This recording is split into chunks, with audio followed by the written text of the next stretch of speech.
Hi boys. Yeah, we're done with our work. We're on our way to gym. ಇವತ್ತು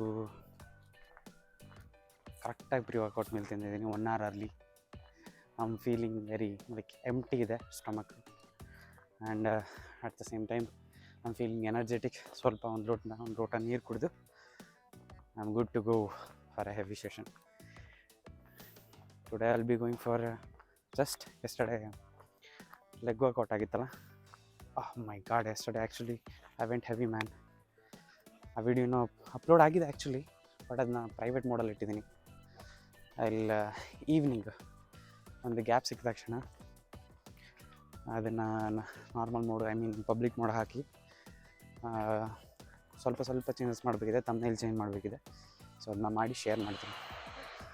so yeah, about the chest workout,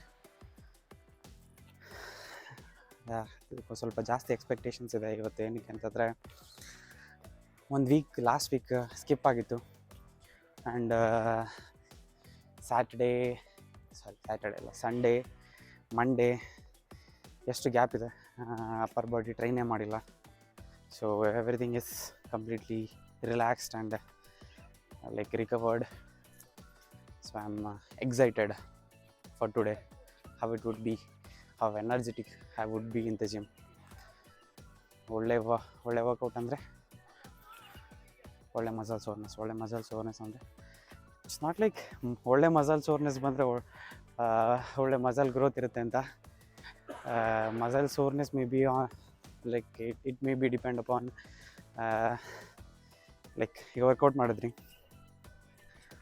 muscle soreness ಅದ್ರ ನಾಳೆನೂ ಇದೆ, ಅದ್ರ ನಾಳಿದ್ದು ಬರ್ತಿದೆ ಅಂತಂದರೆ ಇಟ್ಸ್ ನಾಟ್ ಲೈಕ್ ಬೆಂಕಿ ವರ್ಕೌಟ್ ಆಗೋಯ್ತು. ಸೊ ಮಸಲ್ ಸೋರ್ನೆಸ್ ಏನಪ್ಪ ಹೋಗ್ತಾನೆ ಇಲ್ಲ, ಅಷ್ಟು ಬೆಂಕಿ ಆಗಿದೆ workout. No, it may be depends upon your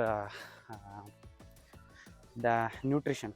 ನೀವು ಕರೆಕ್ಟಾಗಿ ಪ್ರೋಟೀನ ಕನ್ಸ್ಯೂಮ್ ಮಾಡ್ತಿಲ್ಲ ಅಂತಂದರೆ ಮಸಲ್ ರಿಕವರ್ ಆಗಲ್ಲ. ಸೊ ಮಸಲ್ ರಿಕವರ್ ಆಗಿಲ್ಲ ಅಂದರೆ ಮಸಲ್ ಸೋರ್ನೆಸ್ ಸೇಮ್ ಹಾಗೆ ಇರುತ್ತೆ. So the problem is in your nutrition. So take care of your nutrition.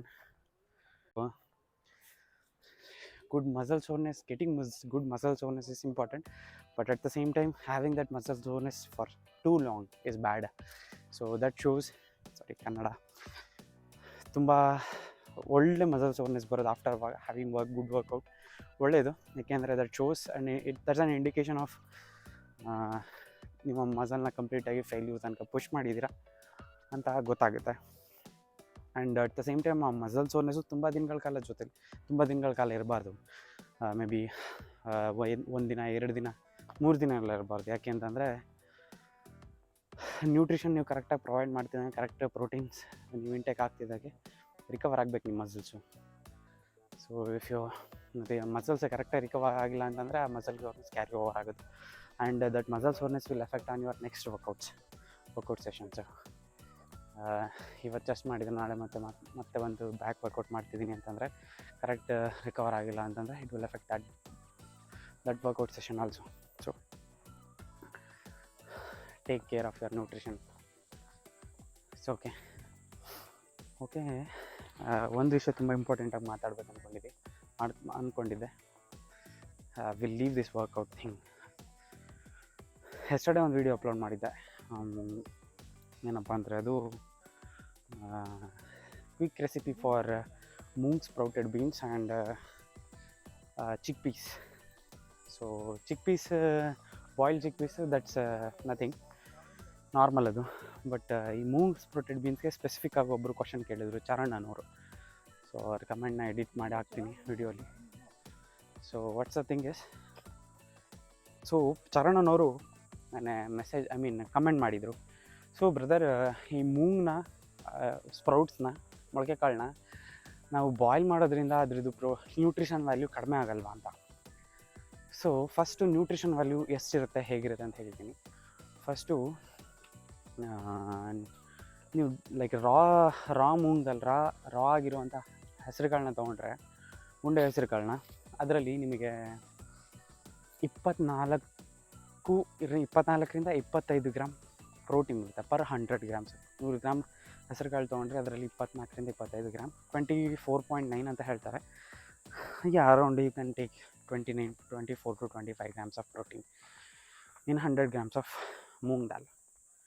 ಹಸಿಕಾಳು means ಇನ್ನು ಬೇಯಿಸ್ತೀರ ಉಂಡೆ ಕಾಳಲ್ಲಿ. ನಥಿಂಗ್ ನಾನು yesterday I had a comment. Some guy asked me whether I uploaded a video regarding the sprouted beans, right? So if we boil the sprouted beans, will the nutrition value or the protein content of that sprouted beans will reduce or not? He was having a question. Drink So, that water which you are using to boil it. Germs, protein, everything. You won't miss on anything. You'll get everything. Best. So that's kind of a My solution. correct answer. Oh. So the thing is, first nutrition value ಹೇಳ್ತೀನಿ. So 100 grams ನೀವು ಉಂಡೆ ಕಾಳು ಹಸಿ ಕಾಳನ್ನ ತೊಗೊಂಡ್ರೆ, ಹಸಿರು ಕಾಳನ್ನ 100 ಗ್ರಾಮ್ಸಲ್ಲಿ ನಿಮಗೆ 24ರಿಂದ 25 ಗ್ರಾಮ್ ಅಂತ ಇಟ್ಕೊಳ್ಳಿ. 24.9 ಗ್ರಾಮ್ಸ್ ಅಂತ ತೋರಿಸುತ್ತೆ ಆನ್ಲೈನೆಲ್ಲ. 24.9 ಗ್ರಾಮ್ಸ್ ಆಫ್ ಪ್ರೋಟೀನ್ ಇರುತ್ತೆ 100 ಗ್ರಾಮ್ಸಲ್ಲಿ. ಸೊ ಅದೇ 100 ಗ್ರಾಮ್ಸ್ ಆಫ್ ಸ್ಪ್ರೌಟ್ಸ್ ತೊಗೊಂಡ್ರೆ that will be hiked up to 32 grams. 24ರಿಂದ 32 ಆಗುತ್ತೆ. Why? Because of that germination. ಆ ಒಂದು ಹಸಿ ಕಾಳಿದ್ದಂತು ಲೈಕ್ ಡ್ರೈ ಉಂಡೆ ಕಾಳಿದ್ದದ್ದು ಅದರಿಂದ ಒಂದು ಕಂಪ್ಲೀಟಾಗಿ ಮೊಳಕೆ ಬಂದು ಗಿಡ ಆಗೋ ಒಂದು ಪ್ರೊಸೆಸ್ ಆಗುತ್ತಲ್ಲ, ಜರ್ಮಿನೇಷನ್ ಆಗುತ್ತಲ್ಲ. ಸೊ ಆ ಒಂದು ಪ್ರೋಸೆಸ್ಸಲ್ಲಿ ಅದ್ರ ನ್ಯೂಟ್ರಿಷನ್ ವ್ಯಾಲ್ಯೂ ಇನ್ಕ್ರೀಸ್ ಆಗುತ್ತೆ. ಇದು ಬರೀ ಅದೊಂದೇ ಅಲ್ಲ, ಅದ್ರ ಜೊತೆ ಸುಮಾರು ವಿಟಮಿನ್ ಎ, ಕೆ, ಸುಮಾರು ಮಿನರಲ್ಸ್ ಸುಮಾರು ಇನ್ಕ್ರೀಸ್ ಆಗುತ್ತೆ ರೀ. So let's not focus on those things. ಕರೆಕ್ಟಾಗಿ ಕಂಪ್ಲೀಟಾಗಿ ಪ್ರೋಟೀನ್ ಬಗ್ಗೆ ಫೋಕಸ್ ಮಾಡೋಣ. ಸೊ ಪ್ರೋಟೀನ್ ಇನ್ಕ್ರೀಸ್ ಆಗುತ್ತೆ. ಅದನ್ನು ನೀವು ಹೇಗೆ ತಿನ್ನಬೇಕು? ಸ್ಪ್ರೌಟ್ಸ್ ತಿನ್ನೋದು ಒಳ್ಳೆಯದಾ ಇಲ್ಲ ಬಾಯ್ಲ್ ಮಾಡಿ ತಿನ್ನೋದು ಒಳ್ಳೆಯದಾ? First thing, sprouts it's a like very hard. ನಾನು ಸುತ್ತಿ ಬಳಸಿ ಆನ್ಸರ್ ಮಾಡ್ತಿದ್ದೀನಿ ಅನ್ಸುತ್ತೆ. So first let me answer to his question.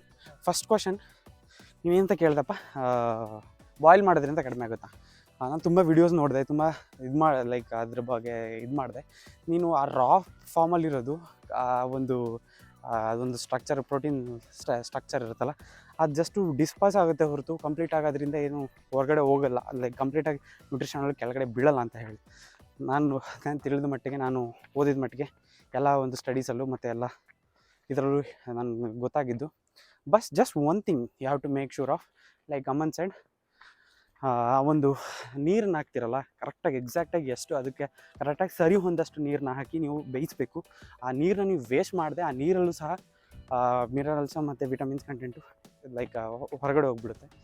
So ಅದನ್ನು ನೀವು ವೇಸ್ಟ್ ಮಾಡದಿರೋ ಹಾಗೆ ಅದನ್ನ ತಿನ್ಬೇಕು. ನೀವು ಅದನ್ನು ಸೇರಿಸಿ ಮಿಕ್ಸ್ ಮಾಡಿ ಬಾಯ್ಲ್ ಮಾಡಿ ಕರೆಕ್ಟಾಗಿ ಪಲ್ಯ ಥರ ಮಾಡಿ ತಿನ್ನಬೇಕು. So then it won't be having that much of effect. ಅಷ್ಟೊಂದು ನಿಮಗೆ ಪ್ರೋಟೀನ್ ಲಾಸ್ ಅಂತ ನ್ಯೂಟ್ರಿಷನ್ ವ್ಯಾಲ್ಯೂದು ಲಾಸ್ ಏನೂ ಆಗೋಲ್ಲ. So that's the answer for your question. ಸೊ ನೀವು ಆ ನೀರನ್ನ ವೇಸ್ಟ್ ಮಾಡ್ತಿದ್ದೀನಿ ಅಂದರೆ, ಬೇಯಿಸ್ಬಿಟ್ಟು ಆ ನೀರನ್ನ ಚೆಲ್ಬಿಡ್ತಿದ್ದೀನಿ ಅಂತಂದರೆ, there goes your nutrition value to dustbin. So if you are not wasting that water unless until nothing will be a problem for you.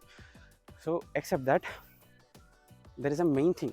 So why like boil ಮಾಡಿ ಏನಕ್ಕೆ ತಿನ್ನಬೇಕು, ಬಾಯ್ಲ್ ಮಾಡಿ ತಿಂದ್ರೆ ಏನಕ್ಕೆ ಚೆನ್ನಾಗಿರುತ್ತೆ ಅಂತ ಹೇಳ್ತಿದ್ದೀನಿ ಅಂತಂದರೆ, ನಾನೇನಕ್ಕೆ ಅದನ್ನು ಪ್ರಿಫರ್ ಮಾಡ್ತೀನಿ ಅಂತಂದರೆ, number one, this sprouts man, sprouted beans. Chomu. I'm talking about sprouts. Sprout means like they are in the raw forms, and adu like living, like ಆವಾಗ ಜರ್ಮಿನೇಷನ್ ಆಗಿ ಅದರಲ್ಲಿ ಪ್ಲ್ಯಾಂಟ್ಸು ಬೆಳೀತಾ ಇರುತ್ತೆ. ಪ್ಲ್ಯಾಂಟ್ ಮೀನ್ಸ್ ಆ ಒಂದು seedling ಆಗ್ತಾ ಇರುತ್ತೆ ಅದು. ಸೊ ಆ ಪ್ರೋಸೆಸ್ಸಲ್ಲಿ ನಿಮಗೆ ಅದರೊಳಗಡೆ ಈಕೋಲೈ ಮತ್ತು ಸಾಲ್ಮೊನಿಲ್ಲಾ ಅನ್ನೋ ಒಂದು 2 ಜರ್ಮ್ಸ್ ಬರೋದಂತೆ. ಸೊ ಆ ಜರ್ಮ್ಸ್ ನಿಮಗೆ ರೆಗ್ಯುಲರ್ ಕನ್ಸಂಪ್ಷನಿಂದ ನಿಮಗೆ ಕಾನ್ಸ್ಟಿಪೇಷನು, ಡೈಜೆಷನ್ ಪ್ರಾಬ್ಲಮ್ಮು, ಸೊ ಈ ಥರ ಪ್ರಾಬ್ಲಮ್ನ ಇನ್ಕ್ರೀಸ್ ಮಾಡೋ ಚಾನ್ಸಸ್ ಭಾಳ ಇರುತ್ತೆ. And mainly you may be observing. So ಏನು ಅಬ್ಸರ್ವ್ ಮಾಡಿರ್ತೀರ ಅಂತಂದರೆ, ಸ್ಪ್ರೌಟ್ಸ್ ತಿಂದ ತಕ್ಷಣ ಬಹಳ ಹೊಟ್ಟೆ ಫುಲ್ ಆಗಿಬಿಡುತ್ತೆ. ಸ್ವಲ್ಪ ತಿಂದ ತಕ್ಷಣ. ಯಾಕೆ ಅಂತಂದರೆ ಅದು ರಾಯೆಸ್ಟ್ ಫಾರ್ಮಲ್ಲಿರುತ್ತೆ ಆ್ಯಂಡ್ ಅದನ್ನ ಡೈಜೆಸ್ಟ್ ಮಾಡಲಿಕ್ಕೆ ನಿಮಗೆ ಜಾಸ್ತಿ ಎನರ್ಜಿ ಬೇಕು, ಜಾಸ್ತಿ ಟೈಮ್ ಬೇಕು ಅದನ್ನ ಬ್ರೇಕ್ ಡೌನ್ ಮಾಡಲಿಕ್ಕೆ. So it's kind of a very hard thing for you to eat it every day ಅದನ್ನ ತಿಂತಾ ಇದ್ದರೆ ನಿಮ್ಮ ಒಂದು ಡೈಜೆಸ್ಟಿವ್ ಸಿಸ್ಟಮ್ ಹಾಳಾಗುತ್ತೆ. That to specially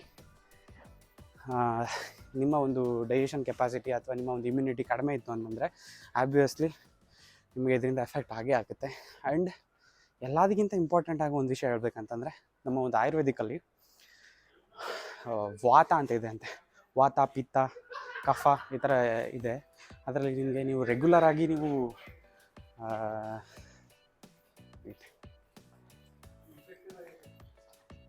if you are eating the raw sprouts every day regularly, ನಿಮ್ಮ ವಾತನ increase ಮಾಡುತ್ತಂತೆ.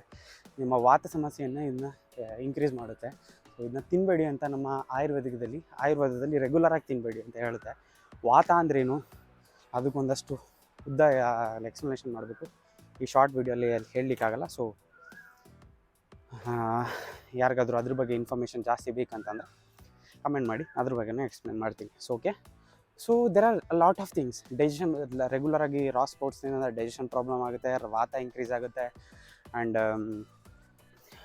ನಿಮಗೆ ಈ ಎರಡು ಜರ್ಮ್ಸ್ ಹೇಳಿದ್ನಲ್ಲ, ಈಕೋಲೈ ಆ್ಯಂಡ್ ಸಾಲ್ಮೊನಿಲಾ ಅನ್ನೋ ಒಂದು 2 ಜರ್ಮ್ಸ್, ಆ ಜರ್ಮ್ಸ್ ನಿಮ್ಮ ಲೈಕ್ ಇದನ್ನು ಹಾಳು ಮಾಡುತ್ತೆ, ನಿಮ್ಮ ಒಂದು ಇಮ್ಯುನಿಟಿ ಸಿಸ್ಟಮ್ನ.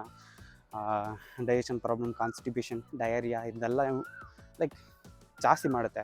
ಇದು ಯಾವಾಗಲೂ ಒಂದೊಂದು ಸತಿ ತಿಂದರೆ ಈ ಥರ ಆಗುತ್ತೆ ಅಂತ ಹೇಳ್ತಿಲ್ಲ, ಬಟ್ ರೆಗ್ಯುಲರ್ಲಿ ಡೈಲಿ ನಿಮ್ಮ ಒಂದು ಪ್ರೋಟೀನ್ ಸೋರ್ಸು ಈ ಸ್ಪ್ರೌಟ್ಸಿಂದ ಬರ್ತಿದೆ ಅಂತ ಅಂದರೆ, so keep that in mind. So ಅದಕ್ಕೋಸ್ಕರ ನಾನು ಹೇಳ್ತೀನಿ ಅಂತಂದರೆ, ಡೈಲಿ ಸ್ಪ್ರೌಟ್ಸ್ ತಿನ್ನಬೇಡಿ, ಡೈಲಿ ಕುಕ್ ಮಾಡಿದ್ದೆ ತಿನ್ನಬೇಡಿ. ಸ್ಪ್ರೌಟ್ಸ್ ಮಾಡಿ ಬೇಯಿಸಿ ಬೆಂದ ಮೇಲೆ ತಿಂದ್ರೇ ಅದರದ್ದು ಒಂದು ಡೈಜೆಸ್ಟಿವ್ ಒಂದು ಪವರ್ ಇರುತ್ತಲ್ಲ, ಅದು ಇನ್ಕ್ರೀಸ್ ಆಗೋದು. ಬೇಗ ಡೈಜೆಷನ್ ಕ್ವಿಕ್ಕಾಗಿ ಆಗುತ್ತೆ ನೀವು ಬೇಯಿಸಿದ್ರೆ ಅದನ್ನ. ಓಕೆನಾ? ಒಂದು 2 ದಿನ 3 ದಿನ ರೆಗ್ಯುಲರಾಗಿ ತಿಂದಿಲ್ಲ ಅಂತಂದ್ರೂ like if you want you can eat it regularly. But ಹೇಳ್ದಾಗೆ ಬಾಯ್ಲ್ಡ್ ಸ್ಪ್ರೌಟೆಡ್ ಬೀನ್ಸ್ನ 2 ರಿಂದ 3 ದಿನ ಇಲ್ಲ ಕಾನ್ಸಿಕ್ಯೂಟಿವ್ ಡೇಸ್ಲಿ ಈ ಥರ ತಿನ್ಲಿಕ್ಕೆ ಶುರು ಮಾಡಿ. ಡೈಲಿ ತಿಂದರೆ ಖಂಡಿತವಾಗ್ಲೂ ನಿಮ್ಮ ಒಂದು ಡೈಜೆಸ್ಟಿವ್ ಸಿಸ್ಟಮ್ ಮೇಲೆ ಖಂಡಿತ ಎಫೆಕ್ಟ್ ಮಾಡುತ್ತೆ. ನೀವು ಬಲ್ಕಿಂಗ್ ಸೀಸನಲ್ಲಿದ್ದರಂತೂ ಆಲ್ರೆಡಿ ನೀವು ತುಂಬಿಸ್ತಿರ್ತೀರ ಸರ್ಪ್ಲಸಲ್ಲಿ. ಸೊ ಆ ಸರ್ಪ್ಲಸಲ್ಲಿ ಆಲ್ರೆಡಿ ತಿಂತಿರ್ತಾರೆ, ಇನ್ನೂ ಸಹ ನೀವು ಎಕ್ಸ್ಟ್ರಾ ತುಂಬಿಸೋದ್ರೆ ನಿಮ್ಮ ಒಂದು ಡೈಜೆಸ್ಟಿವ್ ಸಿಸ್ಟಮ್ಗೆ ಖಂಡಿತವಾಗ್ಲೂ ಇದು ಎಫೆಕ್ಟ್ ಮಾಡುತ್ತೆ. ಸೊ ಐ ಹ್ಯಾವ್ ಈಟನ್, ತಿಂದಿದ್ದೀನಿ ನಾನು. ಈಗ ಆಲ್ರೆಡಿ ಬಲ್ಕಿಂಗ್ ಸೀಸನಲ್ಲಿರೋನ ತಿನ್ನೋಕ್ಕೆ ಹಿಂಸೆ ಆಗಿರೋದ್ರಿಂದನೇ ಈ ಒಂದು ಲೈಕ್ ಆ ಒಂದು ಆಲ್ಟರ್ನೇಟಿವ್ ರೆಸಿಪಿ ನಿಮಗೆ ತೋರಿಸಿದ್ನಲ್ಲ, ಆ ರೆಸಿಪಿನ ನಿಮಗೆ ನಾನು ಫಾಲೋ ಮಾಡ್ತಿರೋದು. ಸೊ ಕಂಪ್ಲೀಟಾಗಿ ಇದನ್ನ ಬಿಟ್ಬಿಡಿ ಅಂತಲೇ ಹೇಳ್ತೀರಾ? ಟ್ರೈಟ್ ಆಲ್ಟರ್ನೇಟಿವ್ಲಿ ವೀಕ್ಲಿ ಒಂದು 2 ದಿನ ಕಂಪ್ಲೀಟ್ ರಾ ಸ್ಪ್ರೌಟ್ಸ್ ತಿನ್ನಿ, 2 ರಿಂದ 3 ದಿನ ರಾ ಸ್ಪ್ರೌಟ್ಸ್ ತಿನ್ನಿ. ಇನ್ನೊಂದು 2-3 ದಿನ ಈ ಥರ ಒಂದು ರೆಸಿಪಿ ಹೇಳಿದ್ನಲ್ಲ, ಆ ಥರ ಜಸ್ಟ್ ಬಾಯ್ಲ್ ಮಾಡಿ ಆ ರೆಸಿಪಿ ತಿನ್ನಿ. ಬಾಯ್ಲ್ ಮಾಡ್ಬೇಕಾದ್ರೆ ಒಂದು ಥಿಂಗ್ ಮಾತ್ರ ಮನಸ್ಸಲ್ಲಿ ಇಟ್ಕೊಳ್ಳಿ, ಆ ನೀರನ್ನ ಹಾಗೆ ಕಂಪ್ಲೀಟಾಗಿ ಅದಕ್ಕೆ ಹೊಂದ್ಕೋಬೇಕು. ಆ ರೇಂಜಿಗೆ ಆ ಒಂದು ವಾಟ್ರ್ ಒಂದು ಲೆವೆಲ್ನ ಮೈಂಟೈನ್ ಮಾಡಿ. ಇಲ್ಲ ಅಂತಂದರೆ ಕಂಪ್ಲೀಟಾಗಿ ಚೆಲ್ಲಬೇಡಿ. ಅದಕ್ಕೆ ಮತ್ತೆ ನೀವು ಮತ್ತು ಮಸಾಲ ಅಥವಾ ಒಗ್ಗರಣೆ ಹಾಕ್ತಿರಲ್ಲ, ಅಲ್ಲಿಗೆ ಹೊಂದ್ಕೊಳ್ಳೋ ರೀತಿ ಮಾಡಿ. ಆ ನೀರನ್ನ ವೇಸ್ಟ್ ಮಾಡಬಾರ್ದು. That's it. So if you have even more doubts on this, comment it. I will do even more further research and I'll tell you. And if you want to learn what's for Vata, Pitta and Kapha and all, like that's also very much important. Comment that.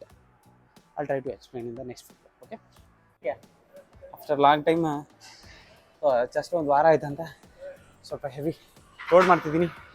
Progressive overloading 25 ಇದೆ, ಯಾವಾಗಲೂ 25 try ಮಾಡ್ತಿದ್ದೀನಿ. ಸುಮಾರು ದಿನ ಆಯಿತು, ತಿಂಗಳುಗಳಾಗೋಯ್ತು.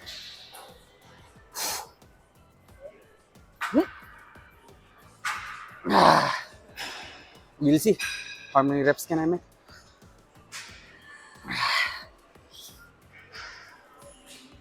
Fuck. Oh yeah. More. 4. 5.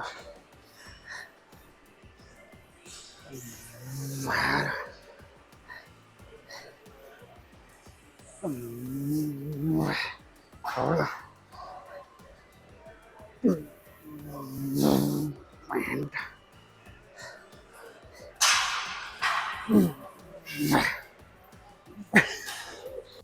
after dumbbell press, we are going for flies. These flies, dumbbell flies, I love them. Why? Because ನಾನು ಎಷ್ಟು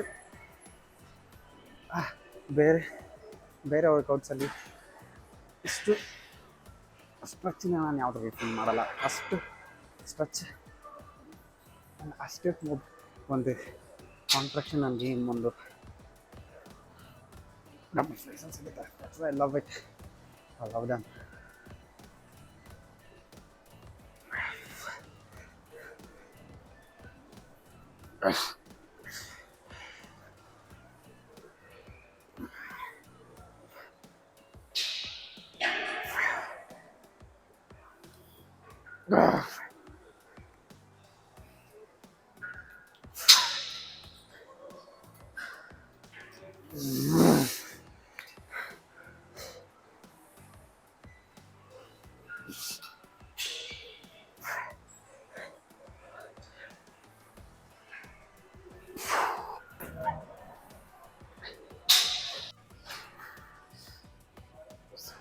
so triceps ಶುರು ಮಾಡ್ತಿದ್ದೆ. ಇದರಲ್ಲಿ ನನ್ನ ಫೇವ್ರೆಟ್ ವೇರಿಯೇಷನ್ ಹೇಳೋಣ ತೊಗೊಂಡೆ. ಸಿ ಹಿಯರ್ ಇದರಲ್ಲಿ 2 ವೇರಿಯೇಷನ್ ಬರುತ್ತೆ like this. So if you see here ಇಲ್ಲಿ ಬಂದಮೇಲೆ 2 ಆರ್ಮ್ಸು ಲಿಟ್ರಲಿ ಟ್ವಿಸ್ಟ್ ಆಗುತ್ತೆ ಒಳಗಡೆಗೆ, and you will feel pain in shoulder and your joints. So instead of that try doing it in single arms.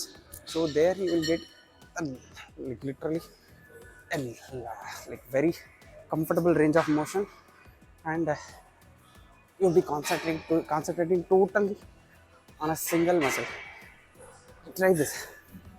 This would be very helpful for your tricep growth.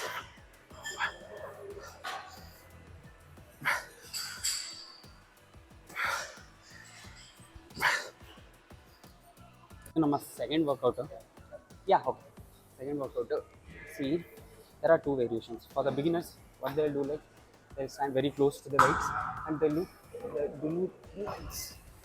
ನೋಡಿ straight ನಿಂತು ಇದು ಮಾಡ್ತಾರೆ. This is good, but to feel the tension step ಒಂದು ಹೆಜ್ಜೆ ಹಿಂದೆ ಹೋಗಿ ಸ್ವಲ್ಪ ಲೀನಾಗಿ ಹೇಸ್ ಡೂಯಿಂಗ್ ಸ್ವಲ್ಪ ಲೀನಾಗಿ see it here you will get extra range of motion and extra bend, extra squeeze. Try this. This is kind of advanced movement, but try this.